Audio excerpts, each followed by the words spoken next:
I'm looking at all these little graphics that you can put on to make you something that you're not. I guess I have to entertain myself because when I try to tell something serious, it never gets on. So I guess this might make me feel a little bit better. But identity theft ain't no joke.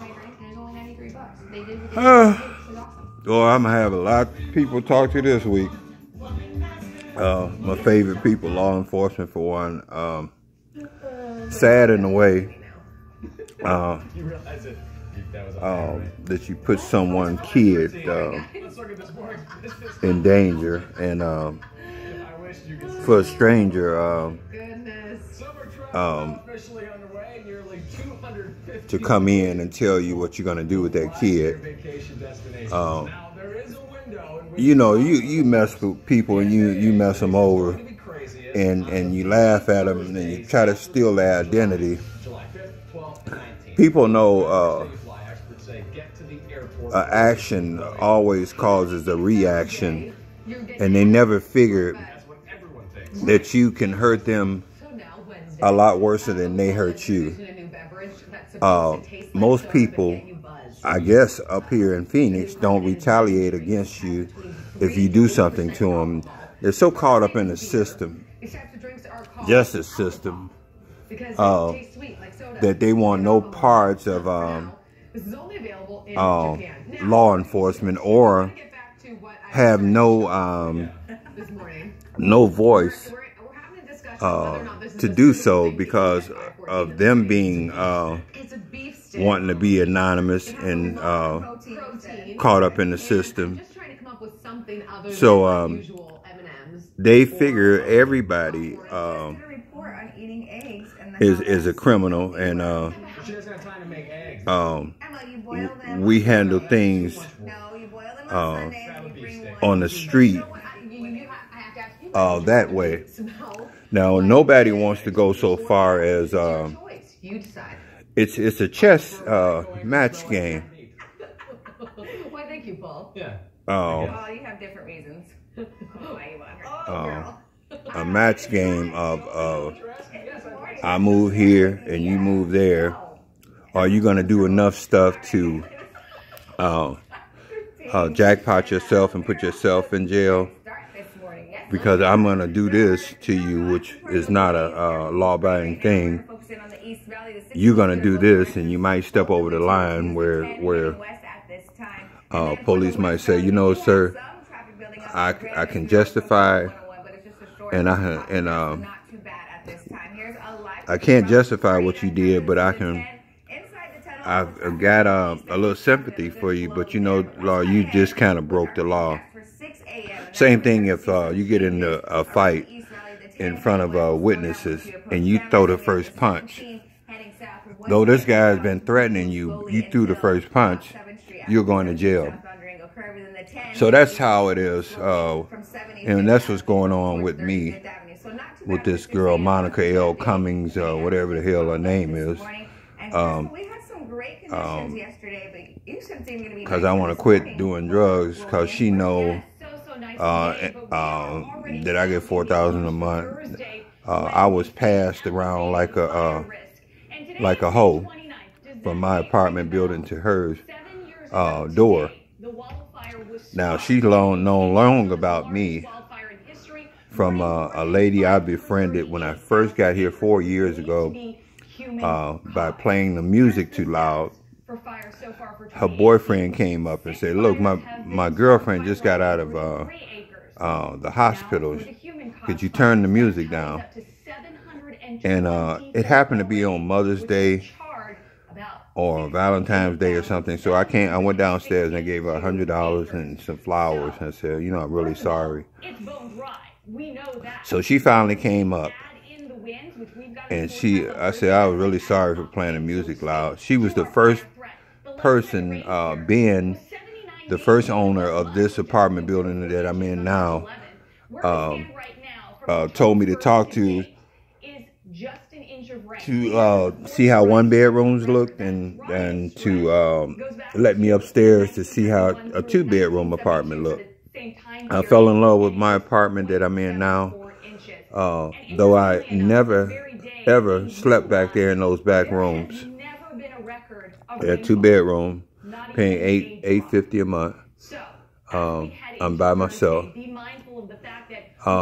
So I decided just to take this apartment. This is the biggest apartment because it's on the end. And if I ever got somebody I can trust or something, I might stay with them for a while. But for the most part, I stay by myself. But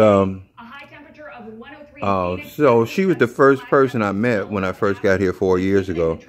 And when they came up and her boyfriend came up and said that, you know, I'm disturbing his wife. So I gave her some flowers and $100. I told Ben, you know, I'm really sorry for playing the music loud. You know, I just gave her $100 and some flowers. And he looked at me like I was crazy. I said, man, you didn't have to give them that. Well, little did I know, that lady had been smoking meth before I know what meth was. So she's telling this lady, Monica, about me. And Monica, for 3 years, said, who is this damn Leonard? I need to meet Leonard. Well, she's a crack dealer, meth dealer, heroin dealer, Percocet dealer. I never met her. I never knew that she was staying in the same apartment complex as me. So they passed me around like a hoe on a Navy ship out at sea for 6 to 7 months. Finally got around to her. Finally got around to finding out that she sell crack, my favorite drug that I was hooked on for 30 years. From the first night I got out of the service, my own brother got me hooked on. It wasn't his fault. He didn't know I wasn't strong enough to take it or leave it. So, finally get around to Monica.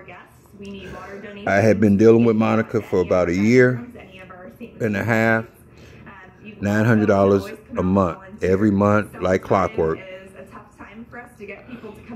That wasn't good enough for her. She had to steal my identity too. You know, I got Cox Home Life Security system, so I can know what's going on. You know, because I had a sneaky feeling that somebody was in my apartment every time I go out, and it was just nice to have so many channels on cable.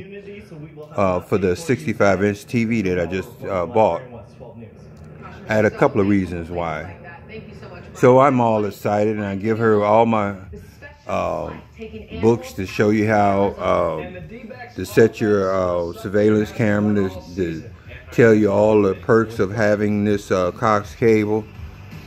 I'll tell her, I gave her a TV, 55-inch.